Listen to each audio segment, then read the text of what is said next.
خير. مساء الخير يا فندم. قولي لي يا مها، رصدتم ايه حتى هذه اللحظه؟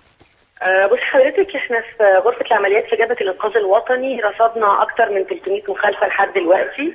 المخالفات الحقيقه في بعضها بيوصل ان احنا نقدر نقول ان هي عمليات تزوير واسعه النطاق. في مشكلات بتترخص في كذا حاجه. في طبعا كانت في مشكلات في فتح اللجان، في لجان كتير جدا اتاخرت في فتحها. وفي مشكلات طبعا قضائيه برضو، انه للاسف انه في بعض القضاه في بعض الاماكن بيوجهوا الناخبين للتصويت بنعم. القضاه نفسهم يا مها؟ القضاه نفسهم. طب انتوا حررتوا محاضر بده؟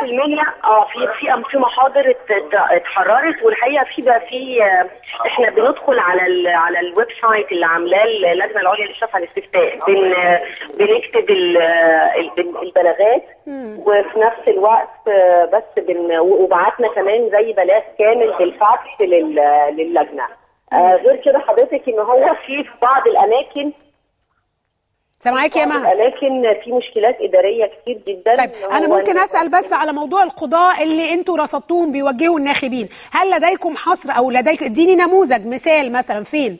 في حضرتك مدرسه نهضه مصر الحي المتميز اكتوبر اول، في مدرسه كفر حكيم الابتدائيه في كرداسه، في مدرسه كفر الواصلين في اطفيح في الجيزه، في اماكن كتير جدا حضرتك. حررتوا محاضر او يعني مندوبينكم حرروا محاضر بهذه الاماكن؟ في بقى لجنه حضرتك كمان في صمالوط في المنيا، القاضي نفسه هو اللي بيسود البطاقات بمواطن بدلا من الناخبين. لجنه 34 ده انتوا عندكم يعني شهود على ذلك؟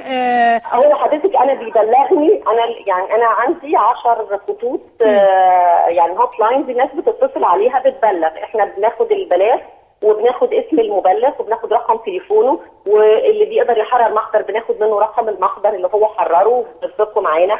المحامين بتاعنا لو في محاميين نقدر بنوجههم، ولو ما فيش محاميين في المنطقه ديت بنحاول نوجه حد من الامانات بتاعتنا في الاحزاب المختلفه ان هي تروح تتحقق من الواقع. هل انتوا بالنسبه للمحاضر احنا بنبلغ بيها اصلا اللجنه العليا للاشراف على الاستفتاء. هم المفروض يعني يتم التحقيق زي ما حصل في الواقع. يعني المفروض في المرحله الاولى ان احنا قدمنا كل البلاغات بالسي كل الانتهاكات، وكنا مستنيين رد، ولحد دلوقتي ما اتعملش تحقيق في اي حاجه. بس هم قالوا ان يعني في ردهم في المؤتمر الصحفي قالوا انه تم انتداب قضاة تحقيق للبحث في بلاغاتكم او في شكاواكم. ما هو يعني هيبحثوا لسه، احنا يعني لحد دلوقتي يعني ما فيش لسه رد. يعني غير ان هو طبعا في توجيه في جميع اللجان على مستوى الجمهوريه للتصويت بنعم، بس ده من ناس عاديه للخارج يعني. لدرجه انه في يعني اتوبيسات بتنقل للناس وميكروباصات بتحركهم. غير ان هو كان في عمليات طبعا ما فيش كمان المواطنات بتكشف عن وجوه المنتقدات ومطابقتها بالهويه. نعم. ده مش موجود في معظم الاماكن. وفي شويه حاجات كده غريبه شويه. يعني في محضر عمله مواطن في الفيوم، عمل محضر رسمي في قسم شرطه مركز بشوي بان هو بيتهم فيه الاخوان المسلمين بان هو تهدد بالقتل عشان بيوزع دعايه للاستفتاء بلاد. هو المواطن بلغنا في الفيوم. ما هو رايح في عقر دار الاخوان المسلمين في الفيوم. جدع يعني، مش عايزه اقول بقى جدع. طيب ماشي، اقول له يعمل كده. ده تقريبا ملخص. يعني الملاحظه الحقيقه الثانيه انه الاقبال اضعف.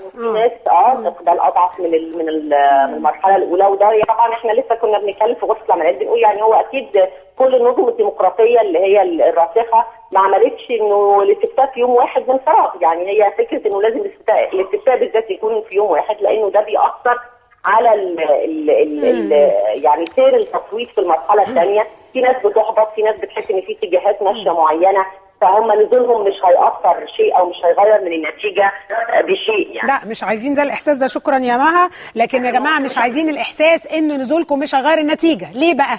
لان الاهم من النتيجه تكون نعم او لا، انه النتيجه تكون قريبه. هو ده الاهم دلوقتي. فنزولكم يعني سواء انت نعم فانت اكيد عايز النتيجه تكون فارقه بشكل كبير. لو انت لا، ارجوك انزل او انزلي، لان اكيد هدفك مش بس انك تغير النتيجه لكن تقرب النتيجه فيكون الوضع قريب. يعني نعم عايز يزود الفارق، لا عايز ينقص الفارق، صوتك بيفرق جدا جدا جدا.